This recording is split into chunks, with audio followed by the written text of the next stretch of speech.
Bible study uyu munsi tureba mu byanditswe byera.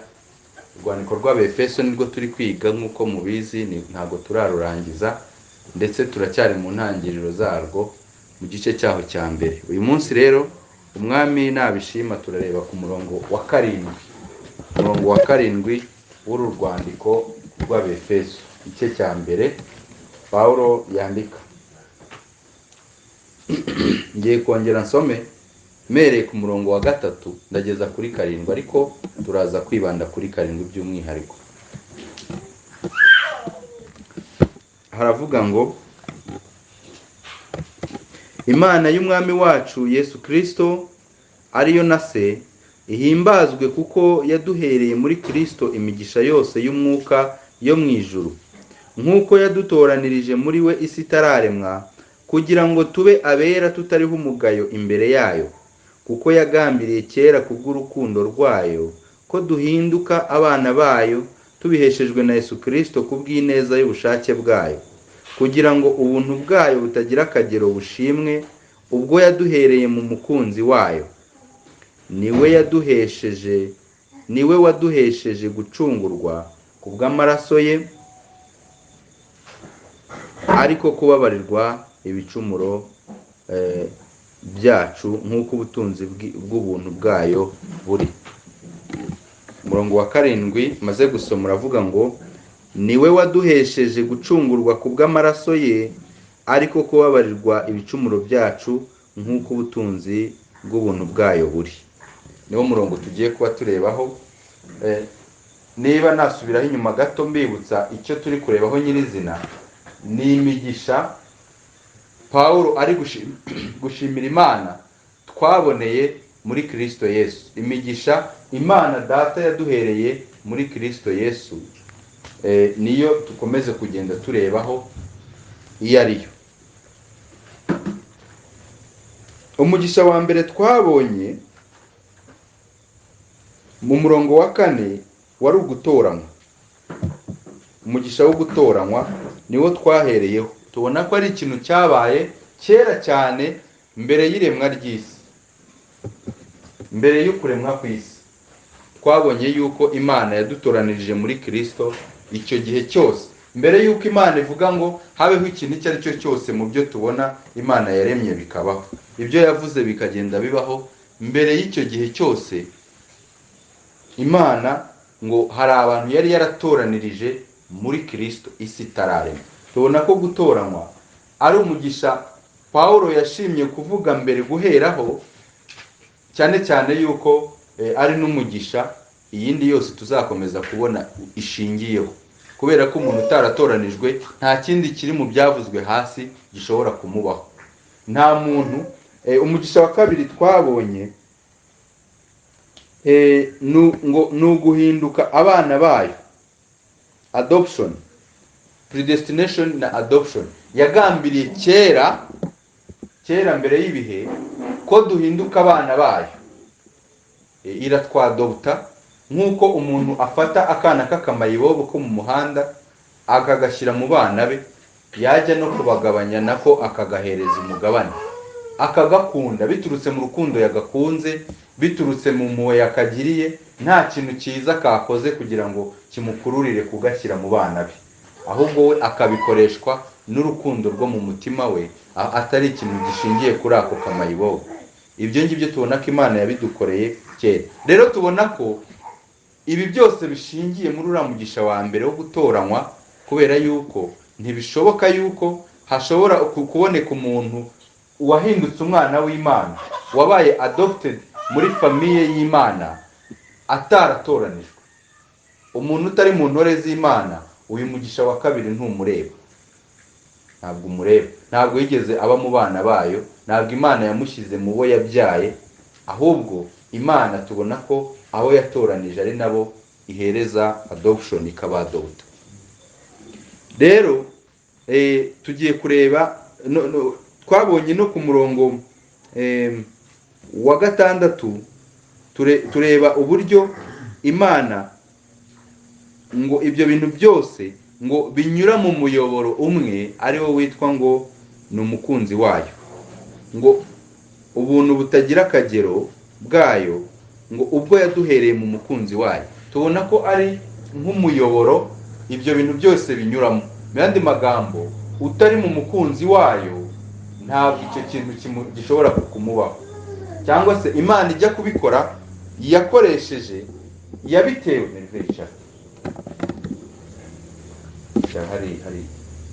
yabitewe no kuba hari umukunzi wayo, uwo nguwo ari wo byose bitunganiramo. Uvuga ngo uwo nguwo adahari nta kintu na kimwe muri ibi ngibi gishoboka. Twabonye mu Bakolosayi aho batubwira ngo uyu nguyu Kristo ari we ugaragazwa nk'umukunzi wayo, ngo ibintu byose niwe byaremewe, niwe wabiremye, kandi ngo byaremwe ku bwe. Noneho through him, muri we, binyuze muri we. Uvuga ngo nta kintu na kimwe cyaremwe bitanyuze muri Kristo. Ibyaremwe byose bifite kuba biriho, kuba Imana yarabishyizeho, yabishyizeho binyuze mu mukunzi wayo.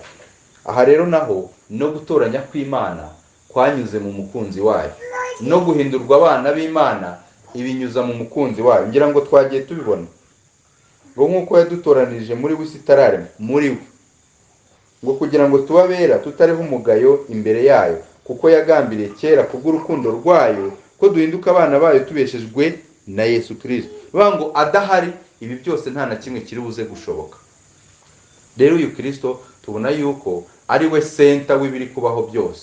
Imana ibintu yakoze kera ikitoraniriza abantu, ikabashyira ku ruhande, ikabarobanura mu bandi, ikabashyira ku ruhande ari indobanure zayo niba ariko navuga, hanyuma igatunganya n'uyu Kristo mbere y'ibihe uwo bazacungurirwamo.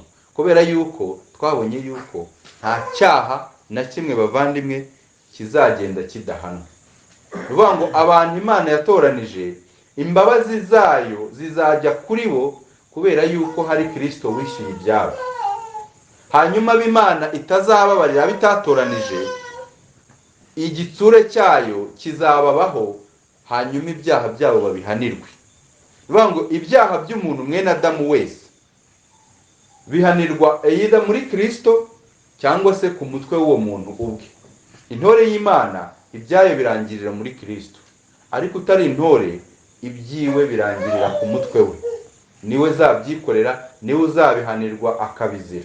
Icyo rero gihita gituma ubutabera bw'Imana buhagarara, kubera yuko bushikama, kubera yuko ntago Imana abantu ibabarira ihumiriza amaso ngo ivuge ngo mwebwe ngaho nimupfe kwinjira, narabatoranyije nta kundi nabagenza. Oya, ahubwo Yesaya aravuga ngo yishimiye kumushenjagura Kristo. Yesaya 59 Yesaya 53 ngo data ngo yishimiye kumushenjagura, biramunezeza. Mbere nakubwiye ngo iki cyumvira mama, ngiye musanga mama. Imana yishimiye kumushenjagura, birayinezeza. Reka masome murebe ukuntu kino cyanditswe gitangaje. Yesaya 53 umurongo waho wa 10 I think. Ibi ngibi ari byo noneho Paulo ariho akwedura cyangwa se elaboratinga mu Befeso. Noneho ku murongo wa 4 Yesaya 53 umurongo wa 10 uravuga ngo ariko Uwiteka yashimye kumushenjagura, yaramubabaje. Ubwo ubugingo bwe buzitambaho igitambo cyo gukuraho ibyaha, azabona urubyaro, azarama ibyo Uwiteka ashaka bizasohozwa neza n'ukuboko kwe. Yashimye, byaramunejeje, ni ikintu yakoze umutima ukaruhuka. Nk'umuntu wimaze umujinya n'uburakari akabumarira ku muntu, hanyuma yamara kumuhana, yamara kumwitura umujinya, noneho uburakari bugashira, akumva aranyuzwe. Ubi nibyo byabaye ku Uwiteka bavandimwe. Bivuga ngo muri Kristo Imana iriho ishenjagura umwana wayo, ubwe yaravuze ngo birarangiye. Ikintu cyose kijyanye n'icyaha wari kubaza intore zanjye ndakinyoye. ikintu cyose wari kubaza abantu banjye nakirangije, nta rundi rubanza ukwiye kuba ufitanye n'abantu pfiriye. Rero intore z'Imana, dore uwo ni wo mutekano wabo, kubera ko Imana ijya kubababarira ntabwo yashinyirije ngo ivuge ngo ndababarira kuko mwebwe n'abatoranije nibohesheje indahiro nta kindi nabirenzaho. Oya, ahubwo ibyaha byabo. Mwumva uno murongo wa 7 mu Abefeso igice cya mbere, niwe waduhesheje gucungurwa kubw'amaraso ye, ariko kubabarirwa ibicumuro byacu nk'uko ubutunzi bw'ubuntu bwayo buri. Niwe waduhesheje gucungurwa kubw'amaraso ye, uwo Kristo. Nuvuga ngo yaramaze kuvuga umukunzi wayo muri 6, hanyuma niwe ari gukomoza avuga ngo niwe uwo mukunzi wayo, niwe waduhesheje. Kuko umuntu ashobora kuba confused akavuga ngo uyu niwe ninde uvugwa, ubwo si Imana data ariko ni Imana mwana. Reka mbasomere mu Cyongereza mwumve 6 na 7. To the praise of his glorious grace, with which he has blessed us in the beloved. In him, muri uwo beloved, in him we have redemption through his blood, the forgiveness of our trespasses, according to the riches of his grace.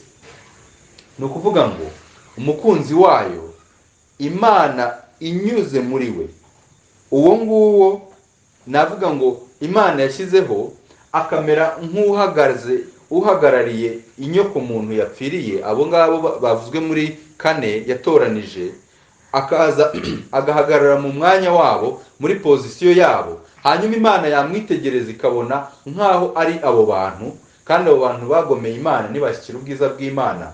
Imana ngo ibarebye birayinezeza kubasukaho umujinya wayo wose,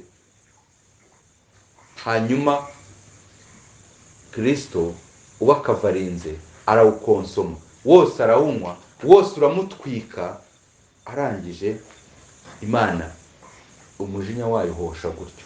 Bavandimwe, hari igihe tutabitekereza tukumva hari kuba turi abakundwa n'Imana, tukaba turi abantu object of his affection, cyangwa se abantu yishimira gukunda no kwereka urukundo rwayo, bikatwibagiza yuko byayisabye icyo giciro kingana gityo. Ifata umwana wayo yita ikinege, bivuga ngo impamvu Kristo ari ikinege kandi twebwe ivuga ngo turi bene se. Hari umuntu se w'ikinege kandi ugira abavukanye?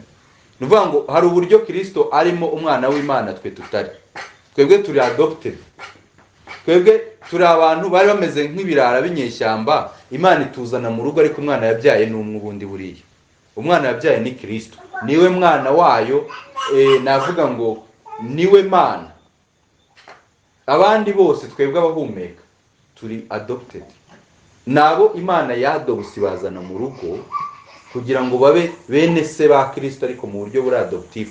Ariko we mu buryo bwa kimuntu bavuga ko biri biological, ariko kuko Imana ari umwuka nta biology ihari, ahubwo spiritual, wenda mu buryo bw'umwuka. Rero ibyo ngibyo bituma hari ikiguzi gikomeye Imana yishyura kugira ngo yadopte bariya. Bivuga ngo yari iriho itumbira abandi bana benshi igiye kubyara ubwo yashenjaguraga Kristo. Wumva urukundo rwayo ruhebuje, no kubera iki se byayisabye gushenjagura umwana wayo? Kuki itabihoreye ngo igumane uwo nguwo umwe ko yari ayihagije? Ariko ngo urukundo rwayo rwinshi ruhebuje, mwumve ngo mu Cyongereza havuze ngo according to the riches of his grace. Nuvuga ngo ibyo yakoze yabikoze ikurikije kubera ikigero cy'ubutunzi bw'ubuntu bwayo kuntu kiri hejuru cyane. Ubutunzi nubanga itunze ubuntu bwinshi, riches of his grace. Nuvuga ngo his rich in grace, ni umutunzi mu bijyanye n'ubuntu. Rich in mercy, ni umutunzi mu bijyanye n'imbabazi. Afite ubutunzi bwinshi muri ibyo bintu. Rero ngo ubwo butunzi bwe nibwo yenzeho aduhaho. Bigendeye kuri ubwo buntu ukuntu ari bwinshi birenze, yendaho arangije bituma akora sacrifice imeze ityo, cyangwa se ikiguzi kiremereye cyo gufata umwana wayo yabyaye, yarangiza ikamushenjagura kugira ngo ironke abana amagana n'amagana. Bamwe yari yarasezeranyije basogokuruza ivuga ngo mu rubyaro, ivuga Kristo, niho hazavamo amahanga yose, nimo azaherwa umugisha. Rero icyo cyagombaga gusohora, Imana ikagaragaza urukundo ikunda abantu, ifasha uyu mwana wayo ikamushenjagura. Iri jambo Yesaya yakoresheje ngo gushenjagura, ngira ngo muraryumva. Gushenjagura, iyo ufashe nk'udutungurusumu ugashyira mu gasekuru ukagira gutya ugakubita, cyangwa se n'ikindi kintu usya ukurashinga, kuko niryo jambo mu cyongereza bakoresha, yaramukurashinze bavandimwe. Vuga ngo cyagiye Kristo bamukubitaga inkoni, umubiri we ugashenjagurika, ngo ndetse bikagera no ku kigero cyo gupfa. Urumva, bikagera no ku kigero cyo gupfa. Merive icara. Bikagera ku kigero cyo gupfa. Mu Baheburayo baratubwira ngo, reka mwumve Abaheburayo uburyo umwanditsi w'Abaheburayo noneho we avuga umubiri wa Kristo.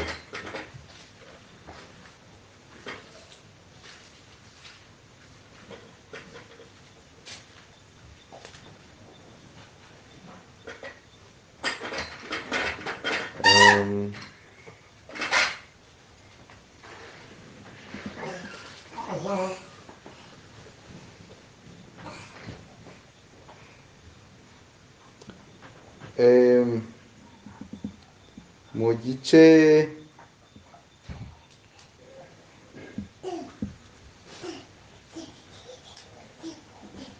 reka paraphrasing ndaza kuhashaka nitonze. Mu Baheburayo umwanditsi hagati y'9 n'10 agaragaza ukuntu ngo umubiri wa Kristo wamaze gushenjagurwa, ngo n'umwenda wari ukingirije ahera hahera mu rusengero rw'i Yerusalemu, rwa rundi rwubatswe Imana iri kubehereza igishushanyo cyo mu ijuru ngo bubake bakurikije ibyo bareba mu ijuru. Uwo mwenda ngo washushanyaga umubiri wa Kristo, ariko umaze gushenjagurwa wa mwenda nawo wahise utabuka. Kristo apfuye dramatically, wa mwenda nawo uratabuka, nta muntu uwuciye. Bigaragaza ko umubiri wa Kristo wamaze gushenjagurika ku kigero cy'uko nyine iby'Imana yari igambiriye birabaye ko umubiri w'umunyabyaha urashenjaguritse, uratabutse, umujinya w'Imana urahoshwe.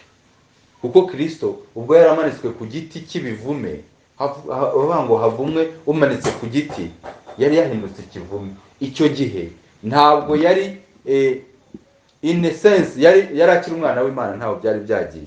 Ariko mu buryo bwa imputation, bavandimwe, buriya dukizwa na imputation nk'uko Kristo yishwe na imputation.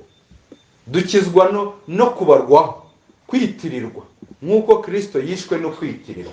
Kuko Kristo ntabwo ibyaha yazize ari byo yakoze, ahubwo n'ibyaha Imana yamubazeho gukiranirwa kwacu kose. Ifata umuzigo w'ibyaha irawumukorera, hanyuma imaze kubona yikoreye ibyo byaha, yohereza y'umujinya uramutwika. Arangije nawe aravuga ati, ni iki kikundekesheje? Kuba usanzwe nzi uburyo tubanye, ni iki kikundekesheje?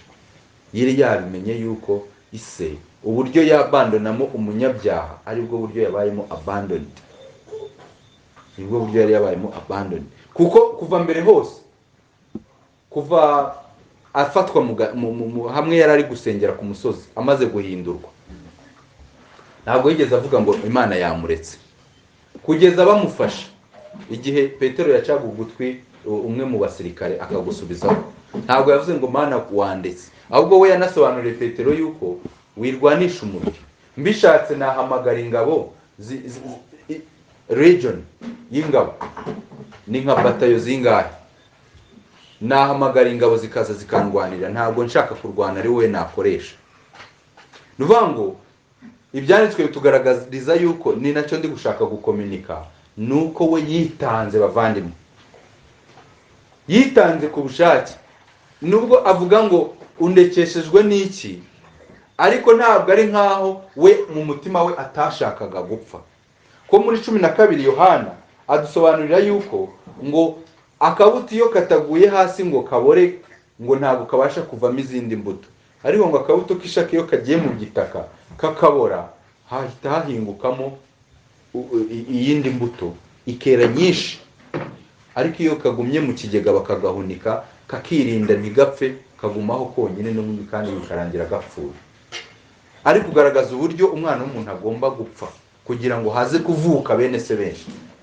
Imana byayisabye gufata umwana wayo bavandimwe, iramushenjagura, iramukurashinga, kandi ngo birayinezeza. Ntabwo yari iri ivuga ati hari ukuntu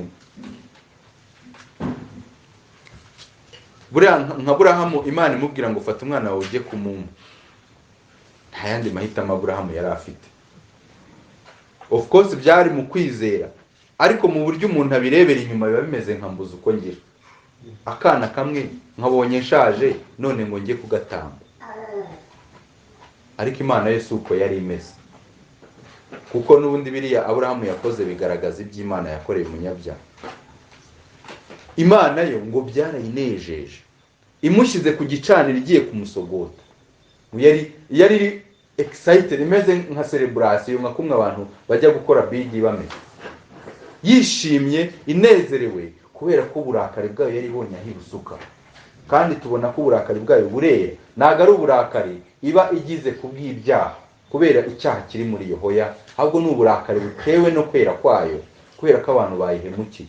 Rero ahantu ibyo byaha by'abantu byashyizwe, yagombaga kuhashyira justice.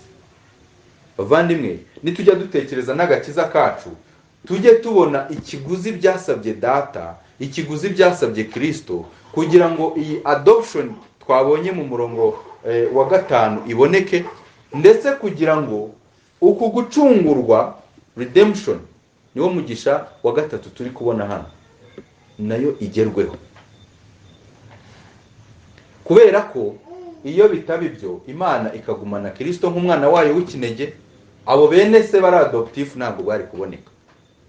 Kandi kutaboneka kwabo n'ibyago byabo ntabwo ari uguhomba kw'Imana.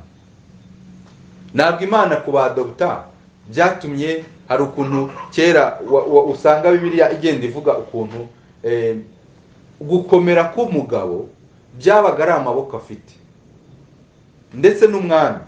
Umwami ufite ingabo nyinshi n'abaturage benshi ni amaboko, no kugira ngo umutere byagusabaga imibare, kubera ko yabaga kurusha amaboko. Rero Imana ntabwo yari ikeneye amaboko. Ni nacyo tujya twibeshyaho tugashaka gukorera agakiza, nkaho nyine tuyirusha amaboko, mugani wa Pawulo. Imana rero ntabwo yari ikeneye amaboko ngo urugo rwayo rwuzura abana hanyuma yitwe ukomeye, kubera ko ugereranyije ibigirwamana n'Imana, Imana ifite abantu benshi, hoya, ahubwo urebye ibigirwamana wasanga biyirusha abantu. Imana rero sicyo yari igendereye, ahubwo Imana tubona ko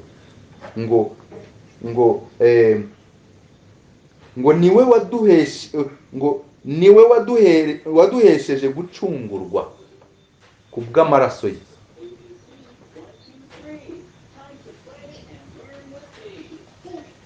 Niwe waduhesheje gucungurwa kubw'amaraso ye. Ni ukuvuga ngo buvandimwe, ikindi kintu bongeye kuzanamo gikomeye, nari maze gusobanura uko gucungurwa, twacungurwa, uburyo byanejeje Imana, uburyo byayisabye gufata umwana wayo w'ikinege. Bavandimwe, buriya kuba Bibiliya ijya yongera iryo jambo ngo ni ikinege, ni ikintu gikomeye, ntabwo ipfa kubivuga gutyo gusa. Nuko nta bandi bana Imana ifite bo muri ubwo buryo. Naho undi mwana Imana yabyaye, Imana yabyaye umwana umwe rukumbi. Ngo Imana yakunze abari mu isi cyane, niryo zina ryabo, ni abari mu isi, ngo bituma itanga umwana wayo ifite umwe, kugira ngo baba ari mu isi nihagira umwizera muri bo atarimbuka. Ni inyungu zabo, si iz'Imana, ahubwo abona ubugingo buhoraho. Rero Imana ngo murebe means yakoresheje, uburyo byanyuzemo. Nk'uko uvuga ngo naguhamagaye, wampamagaye ukoresheje iki?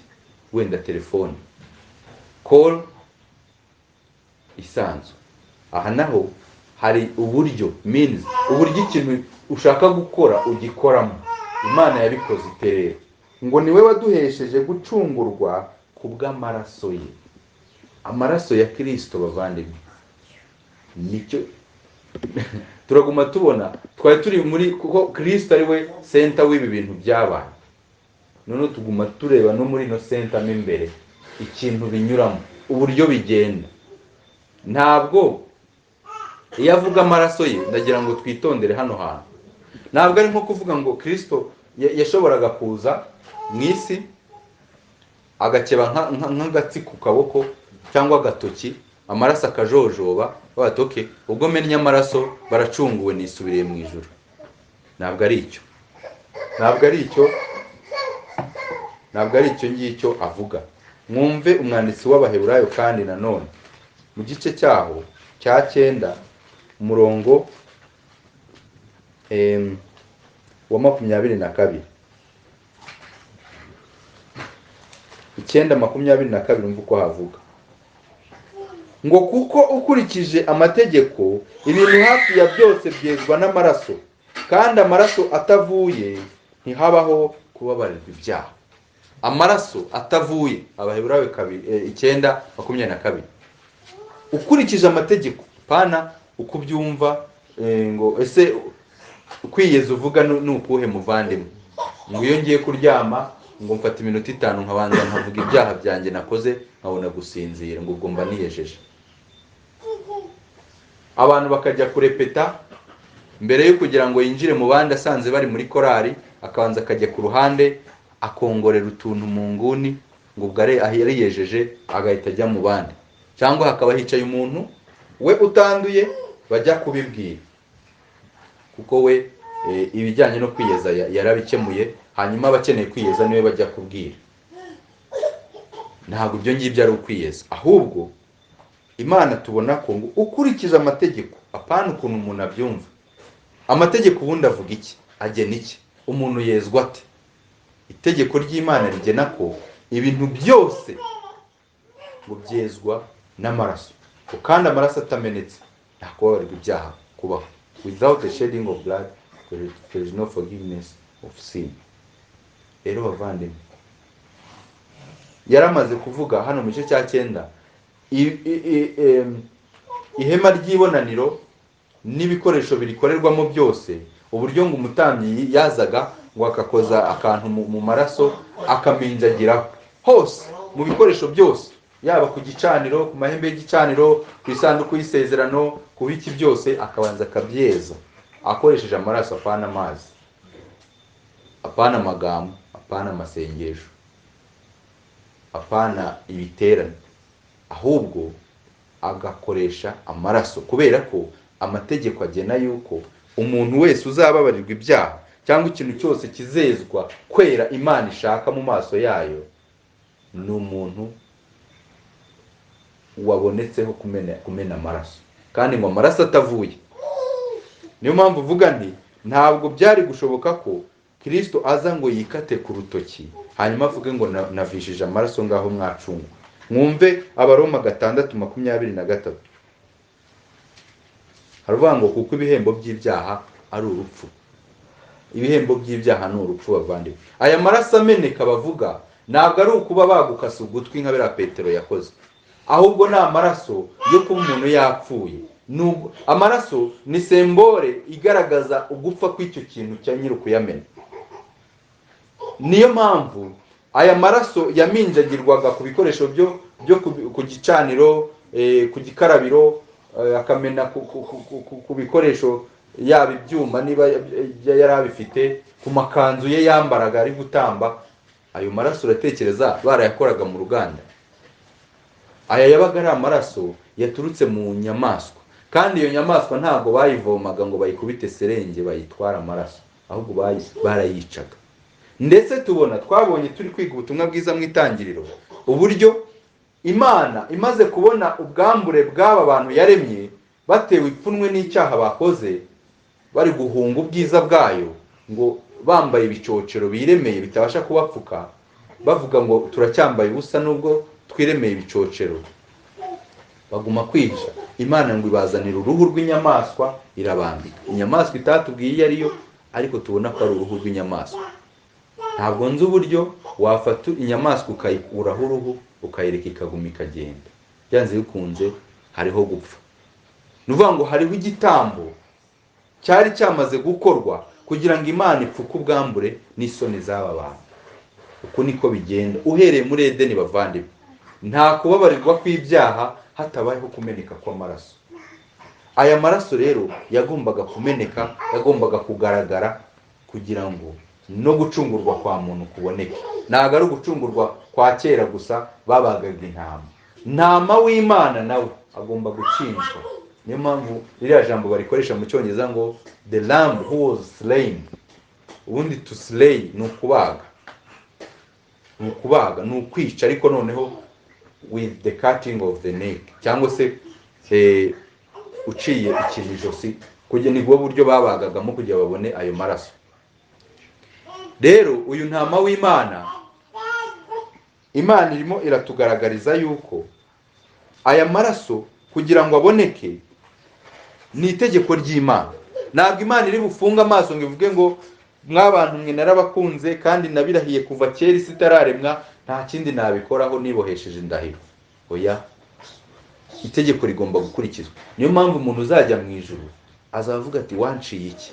Ni gute wankunze kugeza ubwo wica umwana wawe? Iyo tuvuze ngo Imana yishe umwana wayo, abapagani bararakara ngo Imana ngo ntiyica, ngo biragatsindwa, bakumvikanisha nkaho yishwe n'abaromani, yishwe na Pilato. Ariko bavandimwe, Yesu ubwe yihamirije aravuga ngo njyewe nanga ubugingo bwanjye ku bushake, nta muntu ushobora kubunyaka, kandi ngo iyo nshatse ndabusubirana. Ibaza icyo kintu, iyo nshatse ndabusubirana. Abwira abigishwa be ngo aho njya murahazi, ngo kandi namwe muzabana nanjye. Nyine afite gahunda, afite ahantu agiye, ni ibintu yapanze biri muri gahunda. Ngo njye ngo shobora ngo umwana w'umuntu ngo afite ububasha bwo gusenya urusengero ngo akarwubaka mu minsi 3. Uwe urumva izo ngenga ari gukoresha ni ngenga ya mbere y'ubumwe. Njyewe ndasenya, ntabwo uvuga ngo kandi ndarwubaka. Ntabwo ari ikindi kintu giturutse hanze ngo kirugonge ruhirime hanyuma abafundi baruterateranya. Njyewe ubugingo bwanjye mbushyira hasi kandi nabishaka nkabusubirana. Dore ngibi ibyo Kristo yari havuga. Amaraso ye yitanze ku bushake bavandimwe, ndetse binezeza Imana cyane, kuko nta kintu data ashaka umwana kimubangamira. Bose bahuje umugambi, niba bagomba gucungura ikiremwa muntu bose babirimo kandi bose barabishaka. Ni rwo rukundo ruhebuje. Iyo tuvuga urukundo ruhebuje, ruta ngo nta muntu ufite urukundo ruruta rw'umuntu upfira inshuti ze. Mu yandi magambo, naho waba utabyumva, nta na rimwe hazaboneka urukundo ruruta kino kintu. Uru ni rwo rukundo. Bivuga ngo ubundi mu mateka y'isi kuva yabaho kugeza igihe izazingwa nk'umwenda, nta yindi story y'urukundo uzumva isamaje nk'iyi. Noneho kuki bitadusamaza? Sinzi bara gusamara ari ikinyarwanda, ariko kuki ntacyo bitubwiye. Kuko iyi ngiyi niyo nkuru dufite mu mateka y'isi. The climax, cyangwa se niko gasongero k'ibintu byose bijyanye n'urukundo. Nta handi uzabona harenze icyo ngicyo. Ibindi byose bigwamo aho munsi. Niyo haba ari umugabo ukunda umugore we, niyo haba ari umubyeyi ukunda abana be, bigwa munsi aho ngaho. Ariko urukundo ruhebuje rwa rundi ruruta byose ni urwo Imana yakunze abantu yatoranije bari mu isi. Urwo ni rwo rukundo bavandimwe. Hanyuma rero ngo niwe uwo ngo Kristo waduhesheje gucungurwa kubw'amaraso ye. Gucungurwa, redeemed cyangwa se ransomed. Nuvuga ngo gucungurwa ni ijambo abantu wenda bo muri za Bibiliya bashobora kutumva neza, ariko ni ikintu bakoraga kera kubera bagiraga abacakara. Umucakara umuntu yabaga yaramuguze, habagaho slave trade. Abacakara bakagurwa, ukajya ku isoko ry'abacakara ukajya kugura abazaguhingira, ukagura abashumba, ukagura abaza kwirirwa wenda mu business zose ufite, ukagura abantu bafite imbaraga bakaza kubigukorera. bakaba ari abawe, bataha iwawe, barya ibyawe, nta hantu bajya, ku buryo n'ahantu bashobora kujya babafata bakavuga ati uyu ndabona ari umugaragu wo kwa Valens, bakamusubizayo, keretse hari bashaka kumwiba. aba ameze nka property, ni nk'igikoresho cy'abandi. rero hari igihe harimo amategeko Imana yagiye ibaha yuko umucakara kugira ngo ave kwa shebuja byonyine nuko shebuja amurekura akamutangariza umudendezo. Ibyo byakundaga kuba mu minsi mikuru za Pasika no ku masabato yandi y'imyaka 50. Yaravugaga ati nihabaho wenda yubire cyangwa Pasika, mujye muririzinga abacakara nabo basubira iwabo, mwongere kubagarura iyo sezo irangiye. Icyo gihe nibwo bwonyine babaga bemerewe kubohoka.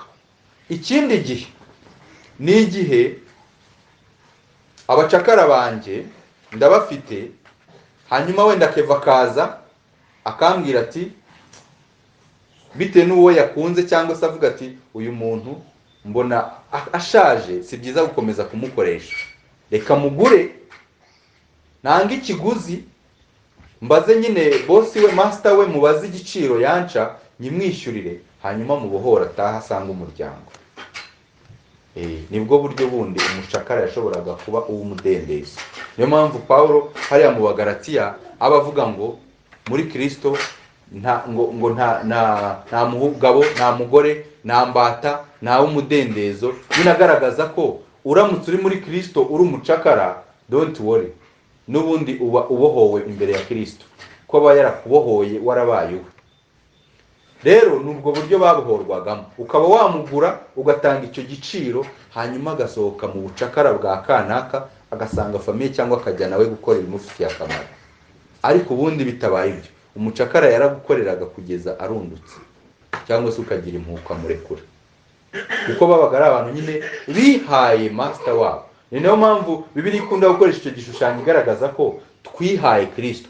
Nuko rero ngo mube imbata z'uwo mwihaye, mu gice cya 6 mu Baroma, mube imbata z'uwo mwihaye. Umucakara nta bundi burenganzira ku ruhande yabaga afite usibye kugengwa n'amategeko y'urwo rugo. Nta gusohoka, nta kujya mu kabari ngo umwe uyabyinire, nta n'amafaranga bagiraga. Urambara ibyo nguhaye, ibintu byose ukora ubuzima bwawe bwose bushamikiye kuri master wawe. Rero icyo gihe Paulo akoresha rino jambo, aravuga ngo avuga ngo yaduhesheje gucungurwa, none ngo kubw'amaraso ye, bavandimwe. Iki kintu Paulo ari havuga, nuvuga ngo aya maraso niyo yahindutse nk'ikiguzi cy'aba bantu barabamayibo, bashyizwe muri uru rugo rw'Imana, bambuwe. Mu yandi magambo, hari ubucakara bari barimo kugira ngo babe ab'uru rugo. Byasabye nyir'uru rugo kubagura abavanye kuri master wa mbere. Hari no kuba waramuguraga udashaka kumuririzinga, ahubwo kugira ngo umutware.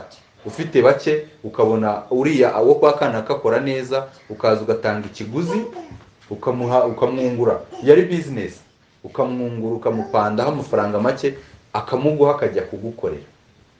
Niyo mpamvu Bibiliya igaragaza igikristo nk'ubundi bubata twagiyemo. Twari imbata z'ibyaha, turi imbata z'amategeko, hanyuma Imana iratugura, iradufata, itugira none imbata zayo. Nta na rimwe umuntu ajya abaho ari free, ari umudendezo. Ubu uri umudendezo kukumvira master wawe, ariko ububoshye kuri ayo mategeko ya master wawe. Rero Paulo uyu nguyu ari haratwereka yuko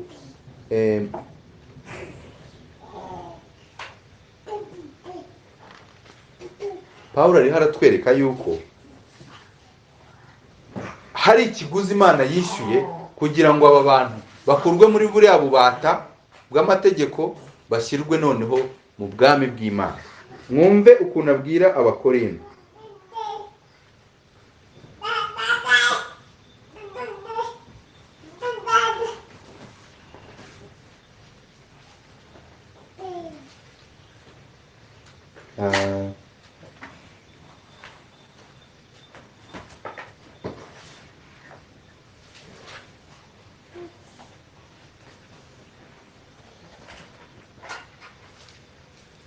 Abakorinto ba mbere, rwandiko Pawulo yandikiye Abakorinto ba mbere mu gice cyaho cya 6 ku murongo turahera kuwa 19 kugera kuwa 20. Haravuga ngo, reka mpere kuri 18. Muzibukire gusambana. Ibindi byaha byose umuntu akora bikorerwa inyuma y'umubiri, ariko usambana aba akoze icyaha cyo mu mubiri we. Mbese nimuzi yuko imibiri yanyu ari insengero z'umwuka wera uri muri mwe, uwo mufite ngo wavuye ku Mana, kandi ni muri abanyu ngo mwigenge. Niko umucakara bameze, ntago aba ari uwe wo kwigenga. Ngo kuko mwaguzwe igiciro, nuko mutuma imibiri yanyu ihimbaza Imana. Mwaguzwe igiciro, ni muri abanyu ngo mwigenge. Ntabwo bavandimwe, nta kintu na kimwe habe n'umubiri wacu ngo tube twawukareminga tuvuge ko ari uwacu, ngo turabe Imana. Yaratuguze, wabaye umucakara w'Imana. Umuntu rero waguzwe ntabwo akora ibintu biri muri freedom ye ngo yigenge. Niyo mpamvu ayanzura avuga ngo nuko mutuma imibiri yanyu ihimbaza Imana. Iki nicyo bita gucungurwa, ransom cyangwa se redeemed. Kuko redeeming nuko ugomba kuba waguzwe. Wari mu bubata bw'icyaha, wari mu bubata bw'urupfu, wari mu bubata bw'itegeko. Hanyuma Kristo bimusaba amaraso ye, igiciro kiremereye cyane kurusha ifeza, kurusha izahabu. Ariko amaraso ye ya Yesu Umukiza akaba ari ashobora gucungura umuntu. Niyo ncungu. Icyo nicyo giciro twaguzwe. Ngo yaduhesheje gucungurwa kubw'amaraso ye. Hanyuma icyo kintu ubundi icyo ngicyo mvuze ngo gucungurwa kubw'amaraso ya Kristo twaronse, ubundi mu yandi magambo nicyo cyitwa kubabarirwa ibyaha. Biratangaje ngo niwe waduhesheje gucungurwa kubw'amaraso ye, ariko kubabarirwa ibicumuro byacu nk'uko ubutunzi bw'ubuntu bwayo buri. Umva mu Cyongereza ukuntu havuga. Haravuga ngo, in him we have redemption through his blood, the forgiveness of our trespasses. Iyo redemption through his blood, nuvuga ngo nubaza umuntu ngo uzajya mu ijuru bigenze bite, akubwira ngo Imana, nzasaba Imana imbabazi. Ubwo yagakwiye kuba mu mutwe we ariho arasobanura, ariho arakomoza ku gucungurwa binyuze mu maraso ya Kristo. Kuko nta zindi mbabazi z'ibyaha bitari ibyo. Nuvuga ngo Paul abigize equivalence cyangwa se ihwanisha. Iki ngiki kivuze kino, sibyo? 2 gukuba 3 ni 6. 3 gukuba 2 ni 6. Harya ni 6 cyane. Ni 6. Ibyo rero bisobanuye ngo ufashe A ugakuba B bibyara igisubizo kimwe no gufata B ugakuba A. Gucungurwa kubw'amaraso ya Kristo bisobanuye kubabarirwa ibyaha. Ni ukuvuga ngo nta zindi mbabazi z'ibyaha ziri hanze. Ni murangazwe n'aba bana. Nta zindi mbabazi z'ibyaha ziri hanze yo kuba umuntu yaracunguwe kubw'amaraso ya Yesu Kristo. Nibyo twabonye mu Baheburayo yuko hatariho kubabarirwa ibyaha hatabayeho kumeneka kw'amaraso, kandi apana kwikeba urutoki, ahubwo gupfa. Kubabarirwa bingana no gupfa. Umuntu nakubwira ngo ndasaba Imana imbabazi, aba ari kugaragaza yuko we ari ukundi kuntu yabona imbabazi adapfuye, kandi ibyo ntibibaho. Kuko itegeko ry'Imana, ukurikije amategeko, ibintu byose byezwa n'amaraso, byezwa ushatse bavuga ngo byezwa n'urupfu. Ko bira bikoresho byo mu ihema ry'ibonaniro ntibyashoboraga gutungana nta nyamaswa yapfuye. Byasabaga ko hari inyamaswa ibigwamo kugira ngo babiminjagireho amaraso. Byasabye ko hari inyamaswa ihasiga ubuzima kugira ngo Adamu Imana imwambike. Ntabwo Imana yazanye uruhu ruturutse mu kirere ngo izihite bakubitaho. In fact, ngewe uko mbitekereza nubwo Bibiliya itabinyereka, bishoboka ko zari impe ebyiri cyangwa zikaba yarabazi inyamaswa nini karukatamo 2 kuko bari babiri. Ariko uko biri kose hari inyamaswa yabiguyemo. Hari inyamaswa yabiguyemo barambara. Rero nta mbabazi z'ibyaha na nkeya, habe n'agadomo kazo ushobora kubona, gusa wicaye ku buriri bwawe ukavuga Mana umbabarire uyu munsi nagize umujinya, umbabarire uburakari. Ari noneho n'abatabispecifiya gutyo kavuga ati umbabarire aho ntagenze neza, narebye ndacumura, ndatekereza ndacumura, ndavuga ndacumura, none Mana umbabarire unyandukure mu gitabo cy'urupfu nshyire mu gitabo cy'ubugingo. Agahita agwa agacuho. Ubwo ukumva nyine ibyo bintu uzisanga mu gitondo kimwe wisanga imbere y'Imana ukiranuka. Ntabwo ariko bimeze. Imana igaragaza yuko nta mbabazi z'ibyaha zigiye kubaho igihe nta maraso iri kubona, kandi aya maraso iri kubona agombe kuba ari maziranenge, atari gatoza, atari umuntu wakoze icyaha, ahubwo ari amaraso maziranenge atariho icyasha. Ayo rero nta yandi n'ay'umwana wayo ari we Kristo, ngo niwe waduhesheje gucungurwa ku bw'amaraso ye ayo ngayo, ku bw'urupfu rwe mu yandi magambo. Uko rero ngo niko kubabarirwa ibicumuro byayo, niko kubabarirwa ibyaha. Abakolosayi igice cya mbere naho umurongo wa 4 mwumva ukuntu avuga 14. Abakolosayi 1:14. Niwe waducunguje amaraso ye ngo tubone kubabarirwa ibyaha byacu. The same thing. Niwe waducunguje amaraso ye, gucungurwa kwa kundi twara abacakara b'urupfu n'ibyaha, araza afata amaraso ye araducungura, atuvana kuri uwo mu master wa mbere, hanyuma ngo kugira ngo tubone kubabarirwa ibyaha.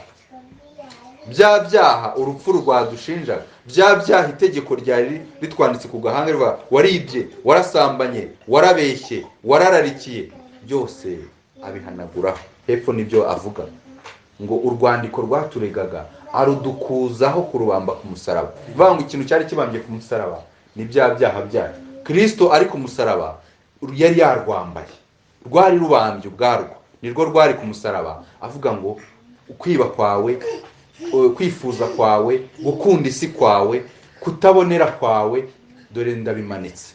Ubwo mfuye ndabitabye, ndabizitse. Ubwo nzutse mu bwiza, noneho mbisize iyo ngaho ngo tubane mu bwiza noneho utungane. Uko niko ubutungane buboneka. Niwe waducunguje amaraso ye ngo tubone kubabarirwa ibyaha byacu. Mu Abefeso ho yavuze ngo niwe waducunguje amaraso ye, niwe waduhesheje. This is a similar verse.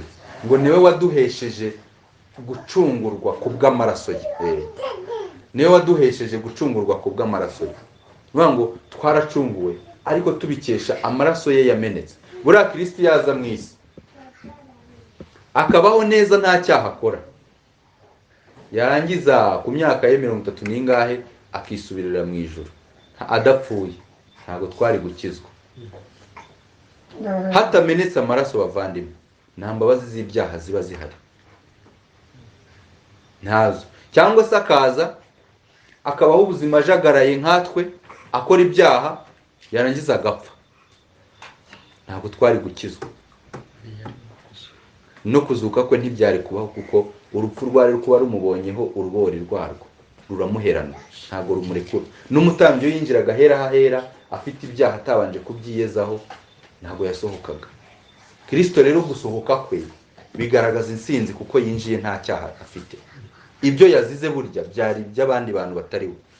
Niyo mpamvu umutambyi yinjiraga hera hahera bishanye urupfu, yinjiye muri wa mwenda wamaze gutabukamo igihe Kristo yapfaga, yakawinjiramo nkaho apfuye.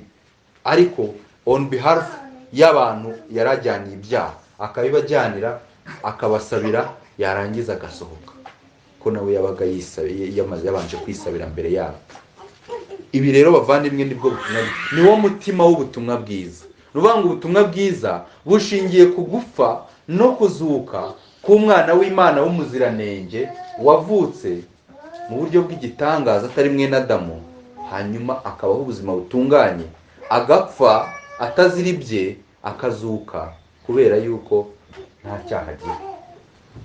Niba Kristo yarishwe n'ibyaha yabazweho, ni nako natwe dukizwa n'ubutungane tubarwaho. umuntu ushaka gukorera agakiza, ashaka kugira ngo Imana imuhereze agakiza kubera yuko hari ibyo yakoze, aba ari gushaka kugaragara.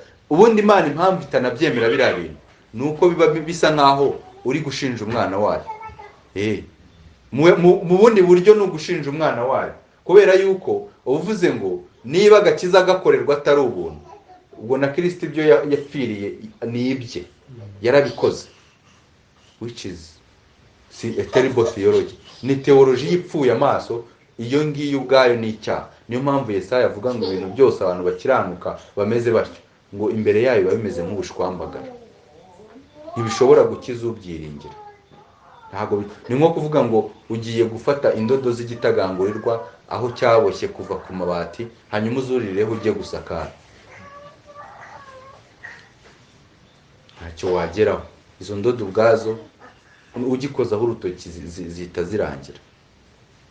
Aha rero avuga ikintu gikomeye asorezaho, ari nacyo nanjye nshaka gusorezaho, akavuga ngo ngo uko nyine niko kubabarirwa ibicumuro byacu. Ibyo bintu gucungurwa ku bw'amaraso ye bihwanye no kubabarirwa ibicumuro byacu. Bivuga ngo umuntu utaracunguwe n'amaraso ya Kristo nta no kubabarirwa ibicumuro afite.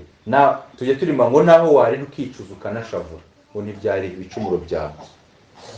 Ngo reba impongano ikwiriye ibyaha wakoze, ngo ni amaraso ya Yesu masa.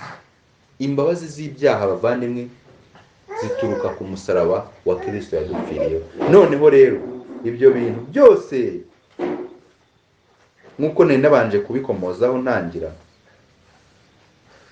ngo bingana, wumve, ngo nk'uko ubutunzi bw'ubuntu bwayo buri. Mwumve mu Cyongereza ngo according to the riches of his grace. Mu yandi magambo, kugira ngo urimbuke, kugira ngo umuntu wahawe zino mbabazi azapfa. Aba bana se fiyo,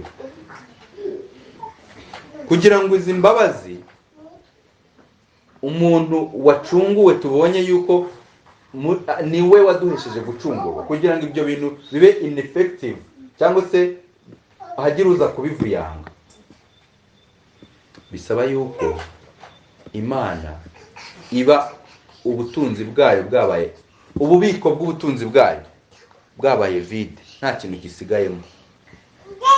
Nuvuga ngo kuba ari umutunzi mu by'ubuntu, sinzi uko nabisobanura. It is as much as the grace of God. Mu Cyongereza ko ndashaka kubisobanura kuko sinyishaka. Bingana nk'uko ubutunzi bw'ubuntu bwayo bungana, ku buryo kugira ngo bibe byaba ineffective cyangwa se bibe byafeyiringa ntibicemo ngo umuntu akizwe n'ubu buntu, byasaba ko ubuntu bw'Imana bwaba bwashize butagira. Banga umuntu akijijwe ku kigero cy'ubutunzi bw'ubuntu bw'Imana kiriho. Nuvuga ngo Imana igitunze ubuntu bwayo, umuntu azaguma akijijwe. Imana igitunze ubuntu bwayo, uyu muntu azaguma ari adopted. Imana igitunze ubuntu bwayo, aba n'ubundi ari mu bantu yatoranije. Rero byasaba ko ubutunzi bw'ubuntu bw'Imana buba vide, bukaba empty, hagasigaramo nta kintu gihari kugira ngo uyu muntu abashe kuba yarimbuka. Kandi ibyo bintu ntibishoboka, kuko ngo ni ubutunzi bw'ubuntu bw'Imana butagira akagero. Tuzakomeza kubibona ukuntu ngo butarondoreka, buri itano. Niyo mpamvu n'agakiza duhabwa ari akiteka ryose, ntigashira. Ni agakiza k'iteka ryose, ni agakiza twahawe ngo rimwe bikaba bihagije igihe cyose gisigaye kugeza iteka ryose. Ubwo ni infinite, nta herezo. Niyo mpamvu ntabwo ari ubuntu duhabwa ku wa mbere no ku wa kabiri no ku wa gatatu, ku wa gatanu ukaba warimbutse kubera witwaye nabi, ku wa kane ukongera ukabisubiranya, ukabihuzahuza, bikongera bigafata umurongo gutyo gutyo. Cyangwa ngo Imana hari ukuntu twakuze batubwira agakiza kameze nk'aho Imana yicarana nk'igikaramu kinini gifiteho gome, ukora icyaha wandika. wihana isibo, ukora icyaha yandika wihana isibo, gutyo gutyo. Imana iri muri ako gakino ifite igikereyo na gome ikaba ati aratukanye, igahita yandika. Hanyuma mu kanya bati Imana narebye umuntu ndamutuka, narebye umuvandimwe ndamwanga, igasiba. Ejo ikongera igahera kuri gutyo gutyo, isiba yandika. Ubwo urupapuro yaba yandikaho sinzi ngo ni bwoko ki. Ariko Imana igaragaza ko agakiza ngo ari akahawe abantu rimwe, ngo bikaba biri iteka ryose bihagije. Nta kindi, ngo ibyaha byabo ngo nzabijyana kure, ngo sinzabyibuka ukundi. Ngo nk'ukuntu iburasirazuba n'iburengerazuba hahabanye. Buriya impamvu ngo uriya munyezaburi abitangaho urugero, ngo ntabwo hashobora guhura, kubera ukuntu isi yibumbye ari umubumbi. Aha na hariya ntibyahura. Iyo ufashe baro, uruhande rumwe ntiwaruhuza n'urundi ngo bikunde. Niyo ngo atangaho urugero avuga ngo iburengerazuba n'iburasirazuba, ngo nk'uko ijuru ryitaruye isi. Nawe ubona wagira ngo yabuze amagambo afitinga muri icyo kintu cy'ukuntu Imana ngo ibicumuro byabo ngo n'ubugome bwabo ngo sinzabyibuka ukundi. Atari uko yibagirwa, ahubwo nuko ntabwo izongera kubibaryoza. Mu rukiko dosiye yarazinzwe, irabikwa, iri muri archive, ntabwo Imana yongera kuyegura. Abandimwe, aka niko gakiza kacu. Twaguzwe igiciro. Kristo yaraje afata amaraso y'igiciro, arayatanga, asohora imbohe, azigira abantu be, azigira barumuna be, bene se. Utazasenga ari kuvuga ngo ndi murumuna wa Kristo. Hari samoni ya makasa aba ari hagaragaza ukuntu Imana itajya yemerera abantu kuyimenyera naho yaba yamaze kubereka ko ari inshuti zayo. Bango muri inshuti zanjye, ariko ntabwo ugenda gusenga ngo Yesu rero inshuti yanjye, cyangwa babandi bajya ngo dear God is still the father. Aracyari umubyeyi, aracyari uwo gutinywa, aracyagombwa reverence cyangwa se igitinyiro. We aravuga ngo muri inshuti zanjye, ariko nta nahamwe ubona intumwa zivuga ngo rero inshuti yacu imigati yashize. Abati sinkibita abagaragwa, ahubwo muri inshuti zanjye. Niyo mpamvu ngomba kubamenyesha ibyo nkora. Ariko ntabwo bageraho ngo bamumenyere nabo batangiye kujya bavuga inshuti yacu tujye kubwiriza Kaperinawumu. Oya, ahubwo baguma bavuga ngo master, mwami, mwigisha. We kuri ratinga nabo ni we uca bugufi, ariko bo nta na rimwe bajya baresha intugu. Baguma aho ngaho, we igihe ari ratinga nabo agaca bugufi, ariko bo ntago bazamuka. Rero biradukwiye bavandimwe rwose yuko agakiza kacu tugatekereza muri ubu buryo, tukibutswa cyane buri munsi, tukareba mu byanditswe uburyo Imana byayisabye ikiguzi gikomeye. Bityo dukwiye kudakerensa bino bintu. Ni nabyo umwanditsi w'Abaheburayo avuga ngo ubwo ijambo ngo ryahamijwe n'abamarayika ryakomeye, ngo kandi inyiturano yo kutaryumvira ikaba yari ikomeye, ngo bizagenda bite noneho gusuzugura ibintu noneho byaturutse mu kanwa k'umwana wayo. Ngaho bibaze nawe, amaraso y'Imana, amaraso y'umwana wayo akameneka kubera njyewe ibyaha byanjye, hanyuma nkakomeza nkayakerensa. Bavandimwe, twongere twisubire mu mitima, twongere twisake, turebe uburyo ahari dushobora kuba tubaho mu buryo bugayisha Imana yitanze kuri kano kageni. Imana yagize urukundo rureshya rutyo,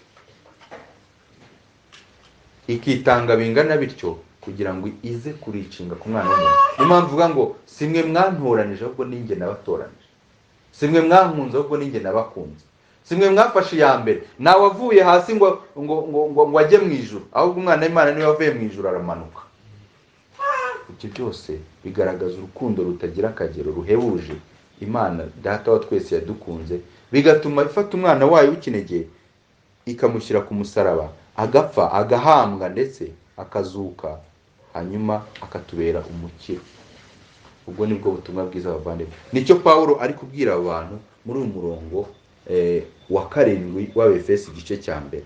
Nagira ngo nsoreze aha ngaha, hanyuma niba hari inyunganizi nayo tube twayivugaho, cyangwa se ikibazo cyabonetse.